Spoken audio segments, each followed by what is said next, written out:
নমস্কাৰ সকলোকে আগন্তুক গণতন্ত্ৰ দিৱসৰ শুভেচ্ছা জ্ঞাপন কৰি আজিৰ এই নতুন ভিডিঅ'টো আৰম্ভ কৰিছোঁ। অষ্টম দৰমহা আয়োগ গঠন হোৱাৰ পৰৱৰ্তী সময়ত যিটো বিষয় আটাইতকৈ বেছি আলোচনা হৈছে সেই বিষয়টো হ'ল ফিটমেন্ট ফেক্টৰ। আৰু এই বিষয়টো আটাইতকৈ বেছি আলোচনা হোৱাৰ কাৰণ এইটোৱেই যে অষ্টম দৰমহা আয়োগত যি দৰমহা বৃদ্ধি হ'ব সেই দৰমহা সম্পূৰ্ণৰূপে নিৰ্ভৰ হ'ব এই ফিটমেন্ট ফেক্টৰৰ ওপৰত। আয়োগে ফিটমেন্ট ফেক্টৰ কিমান প্ৰদান কৰে সেই ওপৰতে সকলোবিলাক নিৰ্ভৰ কৰিব। যেহেতু আয়োগৰ ৰিপৰ্ট দাখিল হওঁতে দেৰি হ'ব, 2025 চনৰ শেষৰ ফালেহে দাখিল হ'ব, গতিকে ফিটমেন্ট ফেক্টৰ কিমান ৰাখিব সেইটো আমি এতিয়া কৈ দিব নোৱাৰোঁ। কিন্তু ইতিহাসৰ যি আগৰ যিবিলাক পে কমিশ্যন গঠিত হৈছিলে তাৰ তথ্য যদি আমি বিশ্লেষণ কৰি চাওঁ তেতিয়াহ'লে সেই ফিটমেন্ট ফেক্টৰটো কিমান থাকিব পাৰে তাৰ এটা আমি সঠিক অনুমান লগাবলৈ সক্ষম হ'ব পাৰিম। বৰ বেছি দূৰলৈ নগৈ যদি ষষ্ঠ দৰমহা আয়োগ তথা সপ্তম দৰমহা আয়োগৰ ফিটমেন্ট ফেক্টৰৰ বিষয়ে আমি তথ্য উলিয়াওঁ তেতিয়া দেখিম যে যি ষষ্ঠ দৰমহা আয়োগ সেই ষষ্ঠ দৰমহা আয়োগত ফিটমেন্ট ফেক্টৰ প্ৰদান কৰা হৈছিলে 1.74 আৰু কৰ্মচাৰীসকলৰ ন্যূনতম চেলাৰী ধাৰ্য কৰা হৈছিলে 7,000 টকা। তাৰপিছত যি আমাৰ সপ্তম দৰমহা আয়োগ আহিলে 2016 চনত, যিটো বৰ্তমানেও কাৰ্যকৰী হৈ আছে, তাতে ফিটমেন্ট ফেক্টৰ ধৰা হৈছিলে 2.57 আৰু 7,000 টকাৰ পৰা যি নিম্নতম চেলাৰী সেইটো বাঢ়ি গৈ পেলাই 18,000 টকা হৈছিলে। 7,000 লগত 2.57 যদি আপুনি পূৰণ কৰি দিয়ে আপোনালোকে তেতিয়া এই 18,000 যি ফিগাৰ সেই ফিগাৰটো পোৱা যায়। আৰু এতিয়া এই যি দৰমহা আয়োগ গঠন হৈছে, এই গঠন হোৱাৰ পূৰ্বেই কি হৈছিলে, ভাৰত চৰকাৰৰ যি বিত্ত সচিব আছে তেখেতৰ লগত কৰ্মচাৰীসকলৰ প্ৰতিনিধিৰ যি আলোচনা অনুষ্ঠিত হৈছিলে সেই আলোচনাত কৰ্মচাৰীসকলৰ প্ৰতিনিধিসকলে আহ্বান কৰিছিলে যে আমাক 2.86 ফিটমেন্ট ফেক্টৰ দিব লাগে। আৰু এই বিশেষজ্ঞসকলে কৈছে যে এই 2.86 যি ফিটমেন্ট ফেক্টৰ সেইটো অতিকে ন্যায্য দাবী এই কাৰণেই যে আগতে 2.57লৈকে যিহেতু দিলে আৰু 10 বছৰৰ মূৰে মূৰেহে আয়োগ গঠিত হয়, গতিকে 2.86 বিচৰা হৈছে সেইটো উচিত হৈছে। আৰু কিছুমান বিশেষকৈ ইয়াৰ পৰা আগলৈ এইটো ক'ব বিচাৰে যে 3ৰ ওপৰত হ'বলৈ ফিটমেন্ট ফেক্টৰ, বাৰু আমি সিমান দূৰলৈ নাযাওঁ, আমি ধৰি লৈছোঁ যে 1.9ৰ পৰা 2.86ৰ ভিতৰতে থাকিব, কাৰণ 1.9ৰ তললৈ অহাৰ সম্ভাৱনাও কম। আৰু ইয়াৰ ওপৰত ভিত্তি কৰি আমি কৰ্মচাৰীসকলৰ প্ৰকৃত দৰমহা কিমান বৃদ্ধি হ'ব তথা পেঞ্চনাৰসকলৰ প্ৰকৃত পেঞ্চন কিমান বৃদ্ধি হ'ব আৰু কৰ্মচাৰীসকলৰ ন্যূনতম যি দৰমহা সেইটো কিমান হ'ব আৰু পেঞ্চনাৰসকলৰ ন্যূনতম পেঞ্চন কিমান হ'ব। আৰু এই ন্যূনতম পেঞ্চনৰ বিষয়ে আলোচনা কৰিব যাওঁতে আমি দেখি আছোঁ যিমানবোৰ নিউজ চেনেল পৰা আদি কৰি যিমানবোৰ ইলেক্ট্ৰনিক মিডিয়া আছে তেওঁলোকে ন্যূনতম দৰমহাৰ বিষয়টো খুব আলোচনা কৰিছে। আৰু এই বিষয়টো আলোচনা কৰাৰ একমাত্ৰ কাৰণ এইটোৱেই যে যি আমাৰ দৰমহাৰ যি 18টা স্লেব আছে 1ৰ পৰা 18লৈকে, সেই স্লেবকেইটা হয়তো 1 নম্বৰ স্লেবটো হ'ল আটাইতকৈ তলৰ, য'তে আমাৰ 4th গ্ৰেড বুলি যিখিনি আমি কওঁ, আমাৰ চাফাই কৰ্মচাৰী হওক, চৌকীদাৰ হওক, ৱাচমেন হওক, পিয়ন হওক, এইসকলৰ য'ত নিযুক্তিপ্ৰাপ্ত হয়। তাৰমানে এই আটাইতকৈ তলৰ লেভেলৰ যিটো চাকৰি সেই চাকৰিৰ দৰমহাটো যিমান হ'ব তাতকৈ বাকীবিলাক যিমান আছে সেইবিলাক চব ওপৰতে হ'ব। গতিকে এই সকলোৱে আলোচ্য বিষয় হ'ল এই চবতকৈ তলৰটো সৰ্বনিম্ন কিমান হ'ব। আগৰ যি সপ্তম দৰমহা আয়োগ তাত সৰ্বনিম্ন দৰমহা ধাৰ্য কৰা হৈছিলে 18,000 টকা আৰু ঠিক তেনেকৈ সৰ্বনিম্ন পেঞ্চন ধাৰ্য কৰা হৈছিলে 9,000 টকা। এতিয়া আমি বিভিন্ন ঠাইত দেখিবলৈ পাইছোঁ যে কোৱা হৈছে যে কৰ্মচাৰীসকলৰ নিম্নতম দৰমহা 21,480 টকা হ'ব পাৰে আৰু পেঞ্চনাৰসকলৰ নিম্নতম পেঞ্চন 25,740 টকা হ'ব পাৰে। 51,480 টকা মানে একেবাৰে তলৰ 4th গ্ৰেড কৰ্মচাৰীজনৰ সিমানটো হ'ব, 51,480 টকা সিমানটো বেছিক পে' হ'ব আৰু সৰ্বাধিকজনৰ 4.5 লাখ পৰ্যন্ত হ'ব লাগে বুলি কৈছে। এতিয়া এইটো প্ৰকৃততে সম্ভৱনে? যদি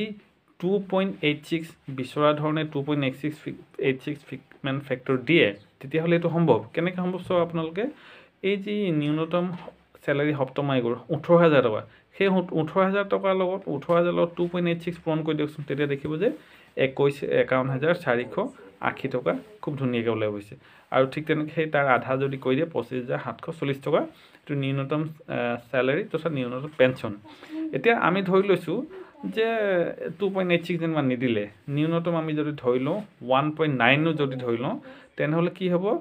যি ন্যূনতম চেলাৰী সেইটো হ'ব ন্যূনতম বেচিক চেলাৰী সেইটো হ'ব 34,200 টকা আৰু ন্যূনতম বেচিক পেঞ্চন হ'ব 70,100 টকা এতিয়া যি দৰমহা আয়োগ সেই দৰমহা আয়োগখন আচলতে গঠিত হয় বিশেষজ্ঞ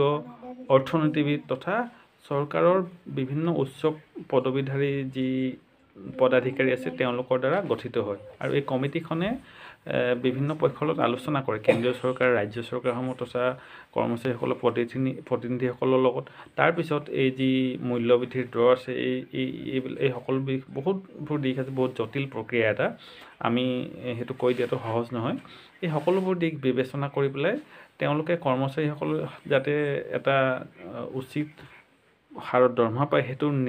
নিৰ্ধাৰিত কৰে গতিকে আমি আশা কৰিব পাৰোঁ যে যি দাবী কৰা হৈছে 2.86 সেইটো হয়তো দিবও পাৰে কিন্তু বৰ বেছিকৈ আশা নকৰিব সেইকাৰণে অলপ তলতে যদি আমি ভাবি থওঁ তেনেহ'লে পিছত যদি বেছিকৈ পাওঁ তেতিয়া মনত আনন্দ লাগিব সেইটো কি হ'ব অলপ বনাছ পোৱা লিখিব লাগিব এতিয়া আমি এটা কথা চাবলৈ যত্ন কৰিম যে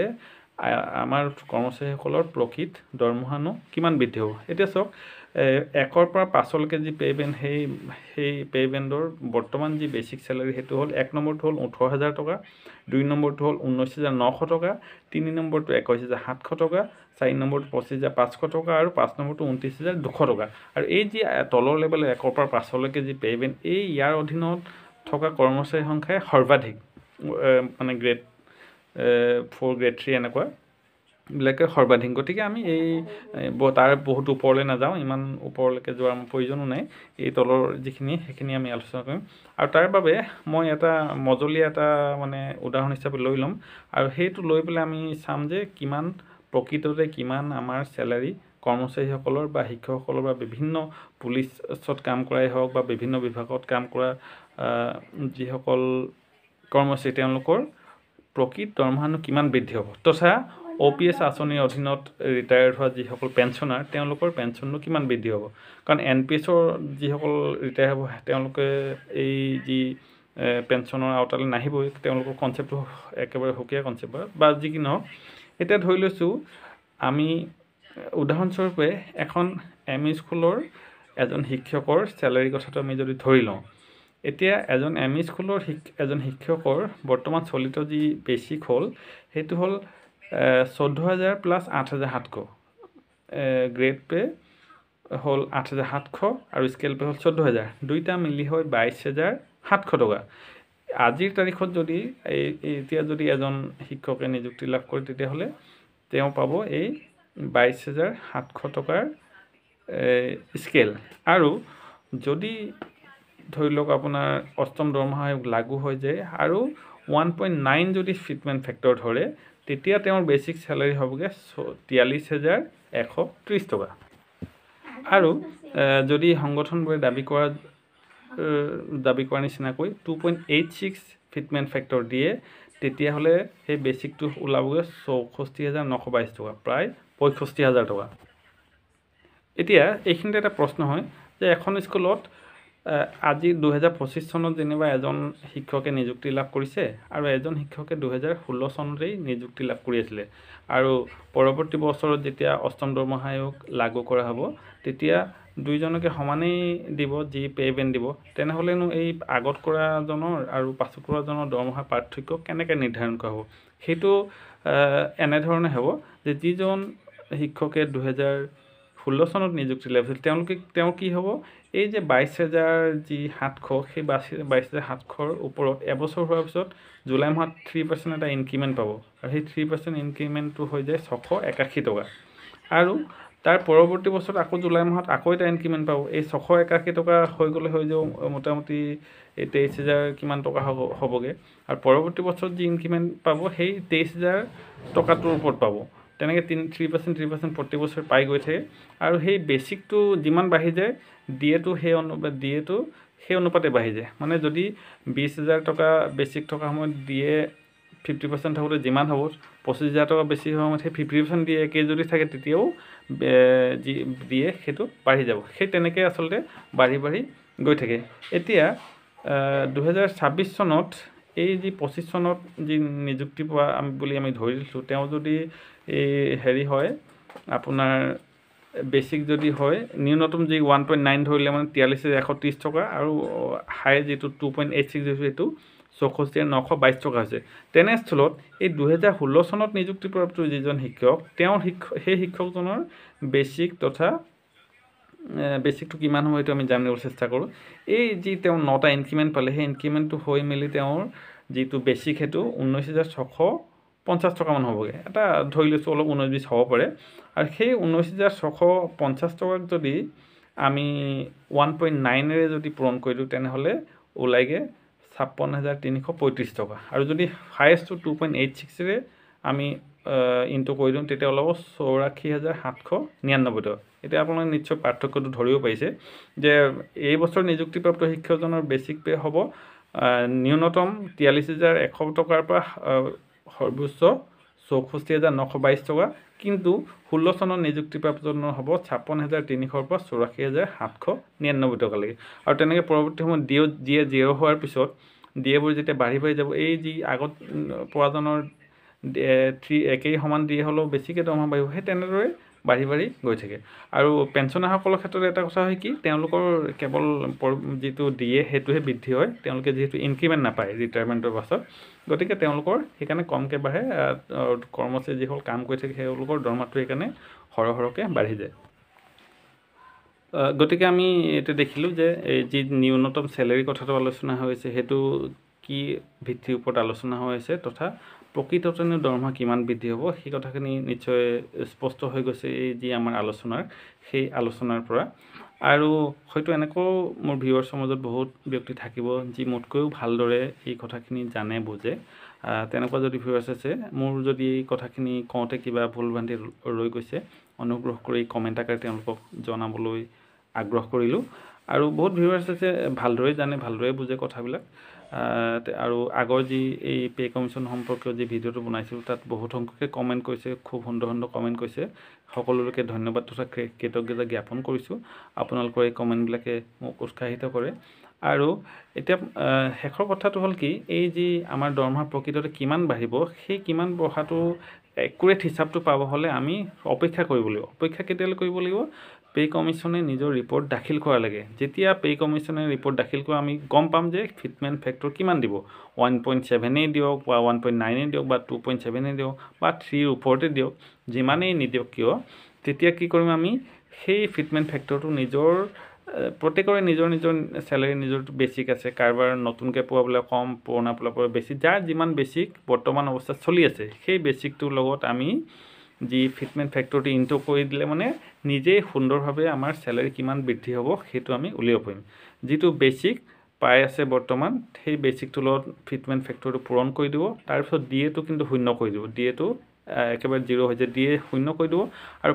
তাৰ বাকী যিবিলাক এলাউন্স যদি আছে HR হওক বা মেডিকেল এলাউন্সেই হওক বা আমাৰ অসমৰে 2-এখন জিলাত RAA বুলি দিয়ে ৰিম'ট এৰিয়া এলাউন্স বুলি এটা এলাউন্স দিয়ে আমাৰ দক্ষিণ হালমৰা মানকাছাৰ জিলাতে দিয়ে প্ৰত্যেক মাহতে 480 টকা সেইখিনি ধৰি দি পেলাই টোটেল যিটো হ'ব সেইটোৱে হ'ব গ্ৰছ চেলাৰী আৰু যিসকল NPS অধীনত তেওঁলোকে তাৰ পৰা 10% ডিডাকশ্যন কৰিলে নেট চেলাৰীটো ওলাই পৰিব যিসকল OPS আছে তেওঁলোকৰ হিচাপটো অলপ সুকীয়া হ'ব গতিকে আমি অলপ কিছুদিন অপেক্ষা কৰিব লাগিব আৰু পৰৱৰ্তী সময়ত যদি কিবা তথ্য সমৃদ্ধ বাতৰি পাওঁ এই ক্ষেত্ৰত আপোনালোকক জনাবলৈ চেষ্টা কৰিম গতিকে বিভিন্ন যি উৰা বাতৰি চলি থাকে বিভিন্ন যি মানে প্ৰলোভন দিয়া জাতীয় বহুত বাঢ়িব দৰমহা 180 190% সেইবিলাকত বিশ্বাস কৰি আমি কোনো লাভ নাই যি তথ্য আকাৰে যি কথা পাম আমি সেইটোতে বিশ্বাস কৰিব লাগিব গতিকে আহকচোন আমি অপেক্ষা কৰোঁ পৰৱৰ্তী আয়োগৰ প্ৰতিবেদন প্ৰকাশ হোৱালৈকে প্ৰকাশ হোৱাৰ পিছত আমি নিজেই এই যি মই আপোনালোকক ক'লোঁ এই এনেদৰে নিজেই সুন্দৰভাৱে আমি কেলকুলেট কৰিব পাৰিম যাৰ যি সকলোৰে বেলেগ বেলেগ ধৰণৰ আছে এতিয়া পুলিচৰ হওক তেওঁলোকৰ অলপ বেলেগ আমাৰ শিক্ষকসকলৰ বেলেগ আৰু বিভিন্ন কৰ্মচাৰীৰো সকলোৰে স্কেল পে গ্ৰেড পে ভিন ধৰণৰ আছে আৰু নিযুক্তিৰ সময় অনুযায়ী সেই যি বেচিক সেই বেচিকটো সকলোৰে বেলেগ বেলেগ হয় যাৰ যিমান যিয়ে নহওক লাগিলে সেই সীমাটোৱেদি ফিটমেণ্ট ফেক্টৰটো সুন্দৰভাৱে পূৰণ কৰি আৰু দিয়ে শূন্য কৰি বাকী এলাউন্স যি আমি পাওঁ সেইখিনি ধৰি পেলাই আমি সুন্দৰভাৱে নিজৰ চেলাৰীটো নিজেই আমি হিচাপ কৰি লৈ বেলেগক সুধি থাকিব নালাগে বা কোনো ছ'চিয়েল মিডিয়াত ইমান আলোচনা কৰি থকাৰ প্ৰয়োজন নাই গতিকে মই চেষ্টা কৰিলোঁ যে ফিটমেণ্ট ফেক্টৰ প্ৰকৃততে কিমান হ'ব সেইটো যাতে আপোনালোক ভালকৈ জনাওঁ কিমান প্ৰকৃততে চেলাৰী বাঢ়িব আৰু ন্যূনতম চেলাৰী কিমান হ'বগৈ পাৰে এইখিনি এটা সম্ভাৱনীয়তাৰ কথা আৰু সম্ভাৱনীয়তা হ'লেও যিহেতু আমাৰ আগৰ ফিটমেণ্ট ফেক্টৰবোৰ চাই আমি 1.9 পৰা 2.8লৈকে পোৱাৰ সম্ভাৱনা আছে তাৰ মাজতে আমি হয়তো পাম আৰু যিমান বেছি পাওঁ সিমান আমাৰ লাভ হ'ব আৰু আশা কৰোঁ চৰকাৰে আমাক দিব নিশ্চয় আৰু সকলোৰে মুখত হাঁহি বিৰিঙা হ'ব আৰু এইখিনিতে এটা কথা কওঁ মাজতে আমাৰ মাননীয় মুখ্যমন্ত্ৰী মহোদয়ে এঠাইত কোৱা শুনিলোঁ যে অষ্টম দৰমহা আয়োগৰ পৰা আমাৰ অসমৰ চৰকাৰী ৰাজ্যিক চৰকাৰৰ কৰ্মচাৰীসকল আটাইতকৈ লাভান্বিত হ'ব বুলি তেখেতে এবাৰ ক'লে তাৰ পৰা আমি এইটো কথা বুজিব পাৰিছোঁ যে অষ্টম দৰমহা আয়োগৰ ৰিপৰ্ট দাখিল হোৱাৰ পিছত কেন্দ্ৰীয় চৰকাৰে যেতিয়া লাগু কৰিব তেতিয়া লগে লগে নিশ্চয় আমাৰ অসম চৰকাৰেও লাগু কৰিব তেখেতে এই দিশত নিশ্চয় চোকা দৃষ্টি ৰাখিছে যাৰ বাবে এনে কথাখিনি কৈছে আৰু সেইবাবে আমি সকলোৱে অতি আশাৰে বাট চাই আছোঁ যাতে অষ্টম দৰমহা আয়োগৰ ৰিপৰ্ট প্ৰকাশ পাওক আৰু 2026 চনৰ পৰৱৰ্তী অৱস্থাত আমি সা সুবিধাবোৰ ভালদৰে লাভ কৰিব পাৰোঁ গতিকে ভিউৱাৰ্ছসকল অশেষ ধন্যবাদ জনাইছোঁ যদি ভিডিঅ'টো ভাল লাগে লাইক কৰি দিব পাৰিলে চেনেলটো ছাবস্ক্ৰাইব কৰি বেল আইকনটো টিপি দিব তেতিয়া পৰৱৰ্তী সময়ৰ ভিডিঅ'বোৰ আপোনালোকে পাই থাকিব পাৰিব আৰু আপোনালোকৰ যি মতামত সেই মতামত মোক জনাবলৈ নাপাহৰিব পুনৰবাৰ সকলোকে গণতন্ত্ৰ দিৱসৰ প্ৰীতিভৰা শুভেচ্ছা জ্ঞাপন কৰি ভিডিঅ'টো ইমানতেই সামৰিছোঁ জয় হিন্দ